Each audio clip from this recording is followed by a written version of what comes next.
खरं तर एखाद्या नेत्याकडनं 13 खासदार आणि 50 आमदार निघून जातात तरी त्यांना जाग येत नाही आणि त्यांचं नेतृत्व कुणीच मान्य करायला तयार नाही, म्हणून खासदार आमदार निवडून गेले. खासदार आमदारांशी कुठलाही संपर्क त्यांच्या जीवनात त्यांचा नव्हता, म्हणून एकनाथ शिंदेचे लोक गेले आणि त्यांचे लोक त्यांच्यातून निघून गेल्यावर भाजपाला दोष देऊन ते माननीय अमितभाई, मोदीजी आणि भारतीय जनता पार्टीवर ते नेहमी टीका करतात. आत्मपरीक्षण केलं पाहिजे की आपण कुठे चुकलो आहोत.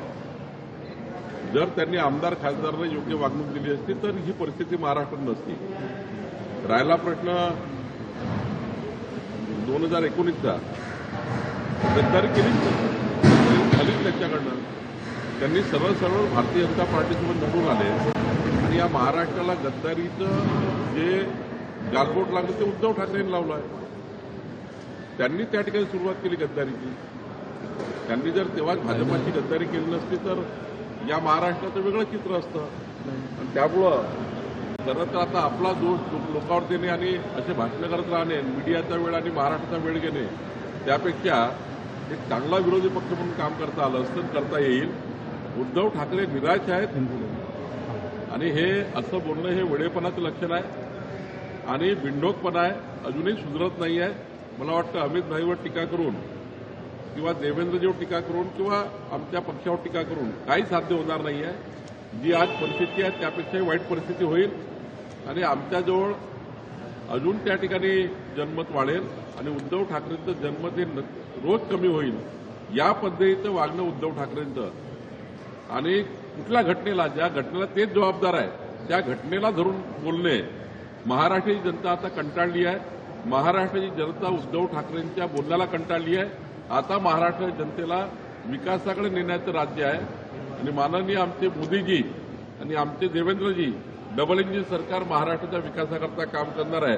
उद्धव ठाकरेंनी अजूनही त्या मानसिकतेतून बाहेर निघावं, बिंडोकपणातून बाहेर निघावं आणि महाराष्ट्राच्या विकासाकरता 4 गोष्टी चांगल्या कराव्या, जेणेकरून काहीतरी पक्षाला पाठबळ मिळेल, काहीतरी बाबी मिळेल. जखमी वाघाचा पंजा. आदित्य ठाकरे यांनी टीका केलेली आहे की ज्यांचे कार्यालय महाराष्ट्रात आहे तिथे दावोसमध्ये जाऊन करार करण्याची काय, ज्या कंपन्यांशी करार केला ते महाराष्ट्रात कार्यालय. असं आहे की इंटरनॅशनल कॉन्फरन्स आहे. त्या कॉन्फरन्समध्ये देशाचे विदेशाचे सर्वच लोक, सर्वच बिझनेसमॅन त्या ठिकाणी येतात. मग देशातला करार राहो की विदेशातला करार राहो, तो त्या ठिकाणी एकाच प्लॅटफॉर्म होत असतं, एकाच ठिकाणी होत असतात. त्यामुळे उद्धव ठाकरे बालिश आहेत, आपले आदित्य ठाकरे बालिश आहेत. त्यांना अजून सरकार पूर्ण कळलं नाही आहे. ते 2 वर्ष पर्यटन मंत्री होते, ते पर्यटन करत राहिले. त्यांना अजून सरकारमधला मूळ गाभा कळला नाही आहे. आणि देवेंद्रजींचं त्यांनी अभिनंदन करायला पाहिजे होतं की 17.75 लाख कोटी रुपये 17.75 लाख कोटी रुपये महाराष्ट्राच्या पुढच्या गुंतवणुकीत त्यांनी आणलेले आहे. देशभर कौतुक होत आहे, महाराष्ट्रभर कौतुक होत आहे. पण आता हे बिघडलेल्या मानसिकतेमध्ये जे कार्टे आहेत ते काही सुधरत नाहीये. 5 लाख कोटी विदर्भात इन्व्हेस्ट होत आहे, गडचिरोलीमध्ये 3 लाख कोटींचं इन्व्हेस्टमेंट येत आहे. विदर्भ बदलत आहे, औद्योगिक बदलणारच आहे. हा महाराष्ट्र थांबणार नाही. हा महाराष्ट्र पुढे जाणार आहे, विकसित महाराष्ट्र होणार आहे.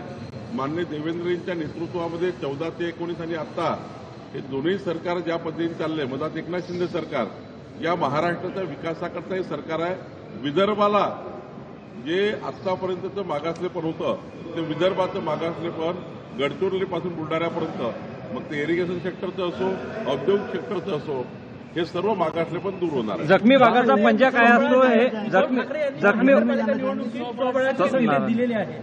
त्यांना ऑलरेडी शरद पवारजी यांनी काँग्रेसने सोडून दिला आहे आणि त्यामुळं त्यांना आता दुसरा काही पर्याय नाही, दुसरा काही मार्ग नाही आहे. उद्धव ठाकरेंना साऱ्यांनी सोडलाय. एक दिवस असा येईल की उद्धव ठाकरे हम दो हमारे दो एवढेच राहतील. उद्धव ठाकरे हम दो हमारे दो एवढेच राहतील अशी खरं तर टीका या ठिकाणी बावनकुळे, मंत्री महोदय बावनकुळे यांनी केलेली आहे. आणि बिघडलेल्या मानसिकतेत उद्धव ठाकरेंकडून असे सगळे आरोप केले जात आहेत, असा देखील हल्लाबोल भाजपकडून आता केला जातोय. लोकशाही मराठी ऐका, पहा, जागरूक रहा.